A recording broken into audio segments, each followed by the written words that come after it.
रेगिस्तान की तपती हवाओं में एक नया युग जन्म ले रहा था। 40 वर्षों की लंबी और कठिन यात्रा के बाद इसराइली अब उस प्रतिज्ञात देश की दहलीज पर खड़े थे, जिसे परमेश्वर ने उनके पूर्वजों को वादा किया था। उनका महान नेता मूसा अब उनके बीच नहीं था। उसकी मृत्यु के बाद नेतृत्व अब एक युवा और साहसी योद्धा यहोशू के हाथों में था। यहोशू ने वह कार्य संभाला जो असंभव लगता था, कनान देश को जीतना। लेकिन कनान केवल सुंदर भूमि नहीं थी। यह भूमि भूतकाल की मूर्तियों, अधर्म के घने अंधकार और आत्मा को भ्रमित करने वाली समृद्धि से भरी थी। इसकी रक्षा की पहली दीवार थी यरीहो। यरीहो एक किले जैसा शहर, जिसकी दीवारें इतनी मोटी थीं कि उस पर रथ दौड़ते थे। एक ऐसा शहर जो अपने घमंड में कहता था, हमें कोई जीत नहीं सकता। परंतु परमेश्वर की योजना और सामर्थ्य किसी भी दीवार से बड़ी थी। परमेश्वर ने यहोशू को युद्ध की एक अजीब योजना दी। तुम और तुम्हारी सेना यरीहो के चारों ओर एक बार घूमो। ऐसा 6 दिनों तक करो। 7वें दिन 7 बार घूमना और फिर तुरही बजाना। दीवारें गिर जाएंगी। कोई सामान्य सेनापति इस योजना को मूर्खता कहता, पर यहोशू ने विश्वास किया। और जब 7वें दिन तुरही बजाई गई और इसराइलियों ने जय जयकार की आवाज लगाई, यरीहो की वो महान दीवारें जो सदियों से अडिग थीं, धराशायी हो गईं। पूरा नगर भस्म कर दिया गया, सिवाय एक स्त्री राहाब और उसके परिवार के। वही राहाब जिसने इजरायलियों के भेदियों को छुपाया था। परमेश्वर ने अपनी दया और न्याय का अद्भुत मेल दिखाया, परंतु इस जीत के पीछे छुपा था एक गहरा रहस्य, एक ऐसा पाप जो सबके सामने नहीं था, लेकिन परमेश्वर की आंखों से नहीं छिप सका। यहोशू ने लोगों से कहा था, यरीहो में जो कुछ भी मिलेगा वह परमेश्वर के लिए समर्पित रहेगा। किसी भी व्यक्ति को कुछ भी अपने पास नहीं रखना है। चांदी, सोना, कांस्य और लोहा, ये सब यहोवा के भंडार के लिए होंगे, और जो कोई ऐसा करेगा वह इजराइल को संकट में डाल देगा। यह कोई मामूली चेतावनी नहीं थी, यह एक सीधा आदेश था परमेश्वर का, और सबने माना, या कम से कम सबने ऐसा दिखाया। उसी रात जब यरीहो के ध्वस्त भवनों के बीच राख उड़ रही थी और आग की लपटें शहर को निगल रही थीं, एक व्यक्ति की आंखों में चमक थी। आकान, यहूदा के गोत्र से। वह एक सैनिक था जो शौर्य और भक्ति के लिए जाना जाता था। लेकिन उस क्षण जब वह यरीहो के एक महल के खंडहर में पहुंचा, उसकी आंखें एक शिनार का कीमती वस्त्र, 200 शेकेल चांदी और 50 शेकेल का सोने की ईंट पर टिक गईं। वह जानता था कि यह लेना गलत है। उसे यहोशू की चेतावनी याद थी, लेकिन उस वस्त्र की चमक, चांदी की ठंडी झंझनाहट और सोने की प्रभा ने उसकी आत्मा को बहका दिया। किसे पता चलेगा, उसने सोचा। बस यही थोड़ा सा, मैं इसे जमीन में गाड़ दूंगा, किसी को नहीं पता चलेगा। और उसने वो चीजें चुरा ली, अपने तंबू के भीतर जाकर मिट्टी खोदी और वहां छिपा दी। बाहर से सब वैसा ही दिखता था, लेकिन उसके भीतर कुछ टूट गया था। अगले ही दिन यहोशू ने अपने लोगों को एक छोटे से शहर आई पर चढ़ाई करने भेजा। आई यरीहो के सामने कुछ भी नहीं था, ना ऊंची दीवारें, ना भारी सेना। यहोशू को पूरा विश्वास था कि यह युद्ध तो एक छोटी सी जीत होगी, लेकिन जो हुआ उसने पूरे इजराइल को हिला दिया। आई की सेना ने इजराइल को हरा दिया। 36 योद्धा मारे गए। लोग पीछे हटे। डर का एक साया फिर से उनकी सेना पर छा गया। यहोशू, जो सदैव परमेश्वर की आज्ञा मानता था, गिर पड़ा। उसने अपने वस्त्र फाड़ दिए, सिर पर मिट्टी डाली और कहा, हे प्रभु यहोवा, तूने क्यों इस लोगों को यर्दन के पार कराकर हमारे शत्रुओं के हाथ में दे दिया? यदि हम जंगल में ही रहते तो क्या यह अच्छा न होता? अब हम तेरे नाम का क्या करेंगे? परमेश्वर का उत्तर कठोर था लेकिन आवश्यक। उठ, क्यों गिरा पड़ा है तू? इस्राएल ने पाप किया है। वे उस समर्पित वस्तु को ले आए हैं जो केवल मेरे लिए थी। जब तक वे उसे नष्ट नहीं करते, मैं तुम्हारे संग नहीं रहूंगा। क्या कोई पाप कर सकता है और वह पूरे राष्ट्र को संकट में डाल सकता है? परमेश्वर का उत्तर था, हाँ। यहोशू चौंक गया। कौन हो सकता है? किसने परमेश्वर के साथ विश्वासघात किया? क्या हम में से ही कोई है जिसने अपने लालच के कारण पूरे समुदाय को खतरे में डाल दिया? सभी शिविरों में सनसनी फैल गई। लोग एक दूसरे को देखने लगे। एक खामोशी जो तलवार से भी अधिक तीव्र थी, सबके मन में चुभने लगी। और आकान, जो अपने तंबू के नीचे वह चोरी का खजाना छुपाए बैठा था, उस खामोशी को सुन रहा था, लेकिन उसने अब भी कुछ नहीं कहा। कौन था वह जिसने परमेश्वर के आदेश को तोड़ा? कैसे पता चलेगा कि पाप किसने किया? क्या परमेश्वर स्वयं इस रहस्य को प्रकट करेगा? और क्या इज़राइल परमेश्वर की उपस्थिति को फिर से प्राप्त कर सकेगा? रहस्य गहराता जा रहा था, लेकिन सच्चाई कभी छिपी नहीं रहती। आई शहर की अप्रत्याशित हार ने पूरे इज़राइल शिविर को हिलाकर रख दिया था। ऐसे योद्धा जो यरीहो की महान दीवारें गिरा चुके थे, अब एक छोटे से शहर आई से हार कर लौटे थे। कोई समझ नहीं पा रहा था कि ऐसा कैसे हुआ। यहोशू का चेहरा झुका हुआ था। वह परमेश्वर की उपस्थिति में गया और रात भर विलाप करता रहा। लेकिन अगली सुबह परमेश्वर ने उससे कहा, इस्राएल ने पाप किया है। उन्होंने उस वस्तु को ले लिया जो मुझे समर्पित थी। उन्होंने चोरी की, धोखा दिया और उसे अपने सामान में छिपा लिया। जब तक यह पाप नष्ट नहीं होता, मैं तुम्हारे साथ नहीं रहूंगा। यहोशू की आंखों में एक नई गंभीरता आ गई थी। अब यह युद्ध तलवारों का नहीं था, यह युद्ध आत्मा और सत्य का था। परमेश्वर ने यहोशू को स्पष्ट निर्देश दिए, कल तू सारे इज़राइल को गोत्रों के अनुसार मेरे सामने ला। मैं एक एक करके दोषी को दिखाऊंगा। गोत्र से कुल, कुल से परिवार और परिवार से व्यक्ति, और जो पकड़ा जाएगा वह आग में डालकर जला दिया जाए। यह कोई साधारण जांच नहीं थी, यह पूरी तरह से परमेश्वर द्वारा निर्देशित दिव्य चयन था। अगली सुबह की हवा भारी थी। लाखों लोग चुपचाप खड़े थे, एक एक कर अपने गोत्रों के नाम पुकारे जा रहे थे। गोत्र बुलाया गया। रूबेन नहीं, शमौन नहीं, लेवी नहीं, यहूदा, हाँ, यहूदा गोत्र पर परमेश्वर की दृष्टि स्थिर हो गई। अब यह स्पष्ट था कि दोषी यहूदा गोत्र में से है। यहोशू की आवाज और तीव्र हो गई, अब कुलों को बुलाओ। जेरह वंशी का कुल सामने आया। वहीं परमेश्वर की ओर से पुष्टि आई, यही है। अब उस कुल में से परिवारों को बुलाया गया। जब जब्दी का परिवार सामने आया तो परमेश्वर की दृष्टि वहीं अटक गई। अब यह सिर्फ एक कदम बाकी था। यहोशू की सांसें थम गईं। कर्मी का पुत्र आकान। सारा शिविर स्तब्ध रह गया। आकान एक जाना पहचाना योद्धा था। उसका चेहरा नम्र था, उसके शब्द हमेशा धर्म की बातें करते थे। यहोशू ने सीधे उसकी ओर देखा और कहा, बेटा, यहोवा के सामने सच्चाई बता, छिपा मत। क्या तूने कुछ लिया है जो पवित्र था? क्या तूने पाप किया है? आकान की आंखों में आंसू आ गए। उसकी आवाज कांप रही थी। वह जानता था अब छिपाने का समय नहीं रहा।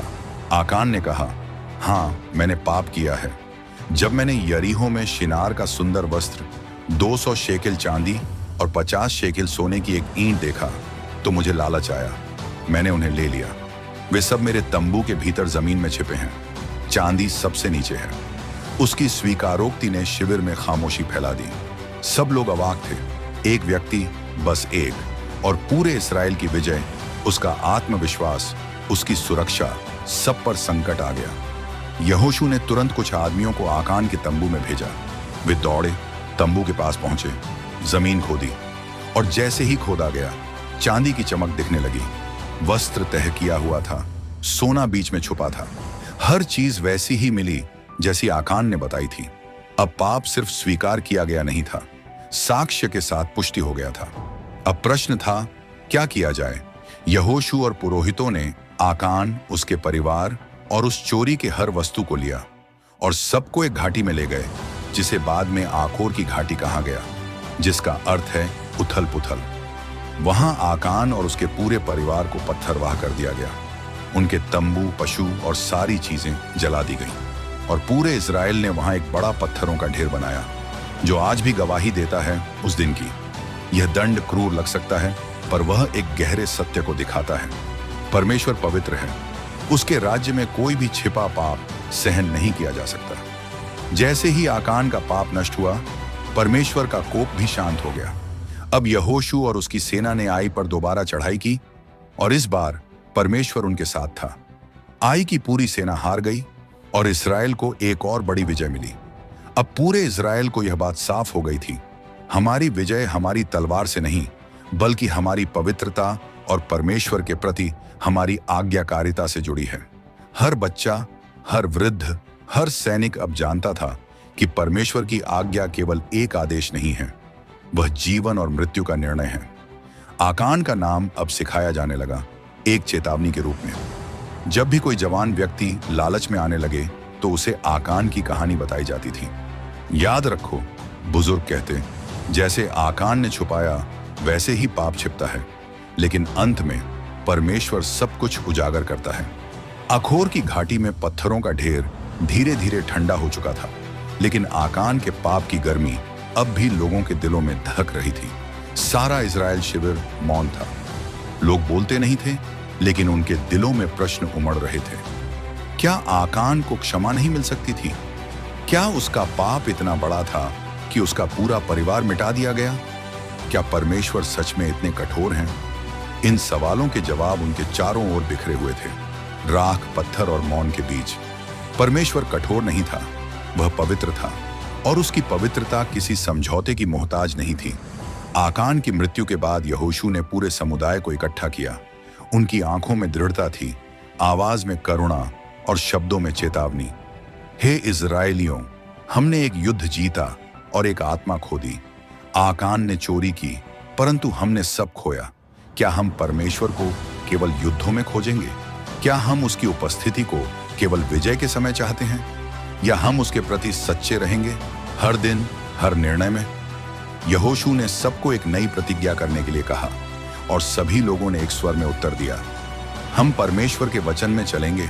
हम कभी भी उसकी आज्ञा को छोटा नहीं समझेंगे। यह न सिर्फ युद्ध की विजय थी, यह आत्मा की जीत थी। आकान की कहानी हमें सिखाती है कि पाप व्यक्तिगत होता है, लेकिन उसका प्रभाव सामूहिक हो सकता है। परमेश्वर की दृष्टि में कोई भी छोटा पाप नहीं होता। पाप चाहे तंबू के नीचे छिपा हो या दिल के कोने में, परमेश्वर उसे देखता है। आकान का पाप एक गहरा सवाल उठाता है, क्या हम अपनी आत्मा में ऐसा कुछ छिपाए हुए हैं जिसे परमेश्वर के सामने उजागर करना आवश्यक है? कभी कभी हम सोचते हैं, मैं ही कौन सा बड़ा काम कर रहा हूं, लेकिन यही सोच सबसे बड़ा धोखा है। बाइबल में आखोर की घाटी केवल आकान की मृत्यु का प्रतीक नहीं बनती, वह एक नई शुरुआत का भी प्रतीक बनती है। होशे 2:15 में परमेश्वर कहता है, वहीं मैं उसको दाख की बारियां दूंगा और आखोर की तराई को आशा का द्वार कर दूंगा, और वहां वह मुझसे ऐसी बातें कहेगी जैसी अपनी जवानी के दिनों में, अर्थात मिस्र देश से चले आने के समय कहती थी। परमेश्वर ने उस घाटी को, जो एक समय मृत्यु की घाटी थी, आशा का द्वार कह दिया। क्या यह अद्भुत नहीं है? जहां पाप ने विनाश किया, वहीं परमेश्वर ने बहाली की योजना बनाई। आकान की कहानी केवल बीते जमाने की गाथा नहीं है, वह आज भी जीवित है। आज के चर्च में, परिवारों में, समाज में कितने भी ऐसे लोग हैं जो बाहरी रूप से धार्मिक दिखते हैं, लेकिन भीतर चोरी, धोखा और पाप छिपाए होते हैं। आकान हम में से हर एक में छिप सकता है, जब हम सच्चाई से भागते हैं, जब हम दूसरों को धोखा देते हैं, जब हम परमेश्वर से कुछ छिपाने की कोशिश करते हैं। लेकिन अच्छी खबर यह है, जहां पाप उजागर होता है, वहीं क्षमा का मार्ग भी खुलता है। आकान की कहानी हमें एक प्रश्न देती है, क्या पाप का दंड केवल मृत्यु ही है? बाइबल कहती है, पाप की मजदूरी मृत्यु है, परंतु परमेश्वर का वरदान यीशु मसीह में अनंत जीवन है। जहां आकान को पत्थरों से मारा गया, वहीं यीशु ने हमारे पत्थर खुद पर ले लिए। जहां आकान की आत्मा अकेली और दंडित हुई, वहीं यीशु ने क्रूस पर सबका दंड अपने ऊपर ले लिया। आज हम आकान के समान पाप करके भी मसीह के कारण क्षमा पाए जा सकते हैं। पाप छिपता नहीं, वह उजागर होता है। परमेश्वर हर हृदय को जानता है, इसलिए उससे कुछ भी छिपाना व्यर्थ है। एक व्यक्ति का पाप पूरे समाज को प्रभावित कर सकता है, चाहे वो परिवार हो, चर्च हो या राष्ट्र। पवित्रता साझा उत्तरदायित्व है। परमेश्वर न्यायप्रिय है, पर क्षमाशील भी है। जैसे उसने आकोर की घाटी को आशा का द्वार कहा, वैसे ही वह हमारे जीवन के अंधकारमय स्थानों को भी आशा से भर सकता है। आज हमारे पास यीशु है, जो अंततः हमारे पापों के लिए मरा। आकान का पाप उसे मार गया, पर हमारा पाप यीशु को मार गया ताकि हम जीवित रह सकें। हमारे प्रिय मसीही भाई एवं बहनों, आज मैं आपसे एक सवाल पूछना चाहता हूं। क्या आपके जीवन में भी कोई छुपा हुआ पाप है? क्या आप सोचते हैं कि कोई नहीं जानता? क्या आप अपने तंबू के नीचे कुछ दबाकर बैठे हैं? याद रखिए, परमेश्वर जानता है, लेकिन यह भी याद रखिए, परमेश्वर क्षमा करने वाला है। आज ही उसे सब कुछ सौंप दीजिए। अपने तंबू को खोदिए और पाप को बाहर निकाल दीजिए। वह आपकी आत्मा को न केवल शुद्ध करेगा, बल्कि आपको नई दिशा देगा। आइए प्रार्थना करें। हे परमेश्वर, मैं आकान की तरह नहीं बनना चाहता। मैं अपने जीवन के हर छुपे पाप को आपके सामने लाना चाहता हूँ। मुझे शुद्ध कर, क्षमा कर और मुझे फिर से अपनी पवित्रता में चलना सिखा। यीशु मसीह के नाम से मांगता हूँ, आमीन। आकान की कहानी हमें डराने के लिए नहीं है, बल्कि जगाने के लिए है। यह कहानी बताती है कि परमेश्वर मजबूत है, पवित्र है, न्यायप्रिय है, लेकिन उससे भी ज्यादा वह प्रेम करता है। जिसने आदम और हव्वा के लिए वस्त्र बनाए, जिसने दाऊद को क्षमा किया और जिसने क्रूस पर अपने पुत्र को बलिदान किया, वह परमेश्वर आज भी हमारे लिए अवसर तैयार कर रहा है। तो आइए सीखें, छेतें और चलें पवित्रता की ओर, परमेश्वर की ओर। अगर यह वीडियो आपको अच्छी लगी हो तो इस वीडियो को अपने परिवार और दोस्तों को शेयर करें और हमारे चैनल बाइबल ट्यूब को सब्सक्राइब करें। परमेश्वर आप सभी को आशीष दे। जय मसीह की।